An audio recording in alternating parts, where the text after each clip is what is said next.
Hello students. तो जैसे कि मैंने आपको बताया था कि हम डिस्कशन क्लास भी करेंगे। तो जैसे मोल कॉन्सेप्ट में स्टाइकियोमेट्री में कुछ हम क्वेश्चन प्रैक्टिस आज करने जा रहे हैं। तो ये स्टाइकियोमेट्री पर एक क्वेश्चन है। क्वेश्चन दिया गया है, आप देख सकते हैं। P4S3 के 1 मोल, अगर कुछ आगे नहीं लिखा है मीन्स 1 मोल ऑक्सीजन के 8 मोल के साथ में कंबाइन कर, रिएक्शन ऑलरेडी बैलेंस है एक्चुअली, है ना। मैं आपको बता दूं रिएक्शन ऑलरेडी बैलेंस है, but it is not necessary कि every time you get the balance reaction, right. तो बैलेंस हो सकता है, अनबैलेंस है तो आपको बैलेंस करना पड़ेगा अकॉर्डिंगली। तो यहाँ पे ऑलरेडी बैलेंस दिख रही है ऑक्सीजन। तो ये P4S3 combined with oxygen 1:8 mole ratio में कंबाइन कर रहा है, और हमें प्रोडक्ट जो मिल रहा है P4O10 plus SO2 1:3 mole ratio में। आप देख सकते हैं ये 1:8 रेशियो में कंबाइन कर रहा है ना। 1 मोल इसका है P4S3 का, और ऑक्सीजन का 8 मोल है। However in the product side we have 1 mole of P4O10 and 3 mole of SO2। तो प्रोडक्ट बन रहा है 1:3 मोल रेशियो में, रिएक्टेंट कंबाइन कर रहे हैं 1:8 रेशियो में।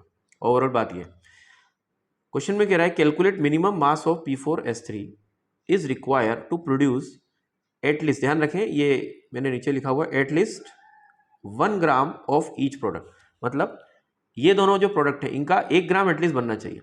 अब ये तो आप भी समझ सकते हैं कि 1 ग्राम दोनों का एग्जैक्ट तो नहीं बन सकेगा, क्योंकि मोलर मास अलग है, मोल रेशियो अलग है। कोइंसिडेंट हो जाए वो अलग, that is different. But most of the time you will get, अगर इसका 1 ग्राम है P4O10 का, तो मे बी कि SO2 का 1 ग्राम से कम हो या ज़्यादा हो, या SO2 का 1 ग्राम है तो P4O10 का 1 ग्राम हो, या उससे 1 ग्राम से ज़्यादा हो या उससे कम हो, राइट। तो ये हमें पहले चॉइस लेनी पड़ेगी। जैसे फर्स्ट टाइम इसका 1 ग्राम हम मान लेंगे, फिर अकॉर्डिंगली हम इसका निकालेंगे। अगर कम आया, इसका मान लीजिए 1 ग्राम से कम आया, तो फिर SO2 का 1 ग्राम लेंगे हम, और फिर P4O10 का निकालेंगे, राइट। चलिए, तो सोल्यूशन मैं करने जा रहा हूँ, आराम से देखेंगे। तो हमने क्या किया कि ये जो P4O10 है, मैंने लेट से मैंने इसका 1 ग्राम मान लिया, राइट। अब अगर इसका 1 ग्राम माना है P4O10 का, तो SO2 का भी देखते हैं। लेट्स चेक इसका SO2 का 1 ग्राम से कम बनता है ज़्यादा। तो अब इसका मोलर मास P4O10 का हमें पता है कि फास्फोरस का कितना होता है। फास्फोरस का होता है 31 और ऑक्सीजन का होता है 16, राइट। 4 फास्फोरस है, तो ये हो जाएगा 4 फास्फोरस का 124, 31 × 4 से, और ऑक्सीजन का 16 है तो 16 × 10 से। तो फाइनली ये हो जाएगा 124 P4 का और प्लस 160, तो we are getting overall 284, right. तो 284 मोलर मास आया है P4O10 का, ठीक है। तो एट द सेम टाइम हम SO2 का भी मोलर मास निकालते हैं। तो ये तो हमें फेमिलियर है कि सल्फर का 32 होता है, राइट, और प्लस 2 टाइम्स ऑफ 16, तो ये 64 इसका हो जाएगा, राइट। तो इनका पता पड़ गया। तो अब P4O10 का आपने 1 ग्राम माना है, तो इसको इसके मोलर मास से डिवाइड कर दीजिए। ठीक, हमने ये 1 ग्राम माना था ना, ये 1 ग्राम माना है, तो इसको हमने मोलर मास मीन्स 284 ग्राम पर मोल, 284 ग्राम पर मोल आपने इससे इसको डिवाइड किया, तो ये मोल आ गए। तो ये जो है मोल हो गए P4O10 के। तो क्यों हमने मोल निकाला? बिकॉज स्टाइकियोमेट्री में हम फेमिलियर है अच्छे से कि ये P4O10 एंड SO2 जो है ऑलवेज 1:3 मोल रेशियो में ही प्रोड्यूस होंगे, राइट। तो क्या करें हम कि इसका 1 मोल, इसके 3 मोल, इसका 1 मोल जब बनता है तो इसका 3 मोल एट द टाइम बनता है। तो अगर इसका P4O10 का इतना मोल है तो SO2 का 3 टाइम्स मोल होगा। तो SO2 का मैं यहाँ पे मोल लिख देता हूँ, 3 टाइम्स हो जाएगा इसका 3 टाइम्स हो जाएगा। तो 3 times divided by multiplied by 1/284, तो this is nothing but A mole of SO2, right. अब SO2 के ये मोल आए, अब इसको मल्टीप्लाई करेंगे किससे? मोल हमें पता पड़ गए इसके मोलर मास से।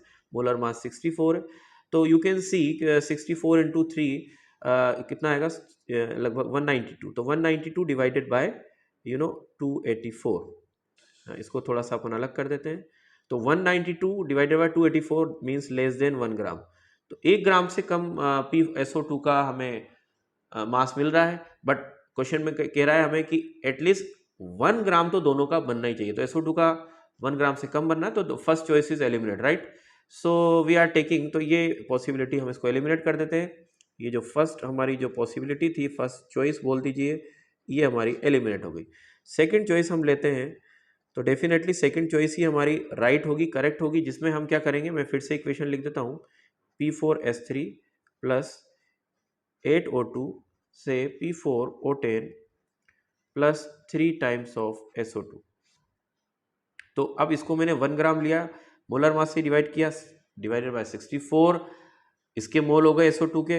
अगर SO2 के मोल 3 बन रहे हैं, ये 1:3 मोल में बनता है, तो इसका 3 बन रहा है तो इसका 1 बनेगा, और इसका SO2 का जब 1 बनेगा तो इसका 1/3 मोल बनेगा। जब SO2 का 1/64 बनेगा तो P4O10 का कितना बनेगा, 1/3 इंटू 1/64। तो ये मोल आ गया P4O10 का, मोल आया, अभी मास नहीं आया, तो इसको मल्टीप्लाई कर देंगे इसके मोलर मास, जो कि हमने पहले निकाला हुआ है, कितना 284 सॉरी, तो 284 से मल्टीप्लाई करेंगे तो 284 डिवाइडेड बाय 192, जो कि 1 ग्राम से ज़्यादा आ रहा है। मतलब सेकंड चॉइस हमारी प्रेफरेंशियल है, सही है, राइट।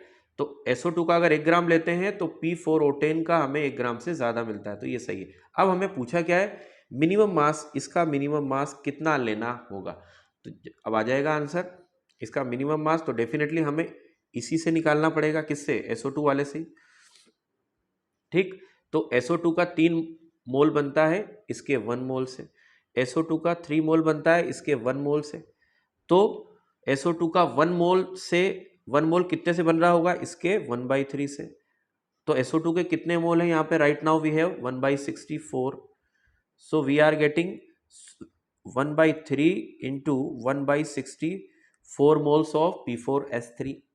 P4S3 के इतने मोल होंगे तो जाके दोनों के एटलीस्ट 1 ग्राम बनेंगे। फिर से सुनिए, P4S3 के मिनिमम इतने मोल लेने होंगे तो जाके हमारे पास में, फिर से सुनिए, P4S3 के इतने मोल लेने होंगे तो जाके हमारे पास में SO2 के इतने मोल, तो जाके इनके 1 ग्राम एटलीस्ट बनेंगे। अब क्या हो गया, इसका मोल आ गया, अब इसको इसके मोलर मास से मल्टीप्लाई कर दीजिए, तो 1/3 इंटू 1/64 मल्टीप्लाइड बाय P4S3 का मोलर मास हम निकालें कितना आएगा, तो P4 का फिर से हमें पता है, P4S3 में इसका भी हमने बताया 124, और 3 सल्फर का हो जाएगा आपका कितना, प्लस 96।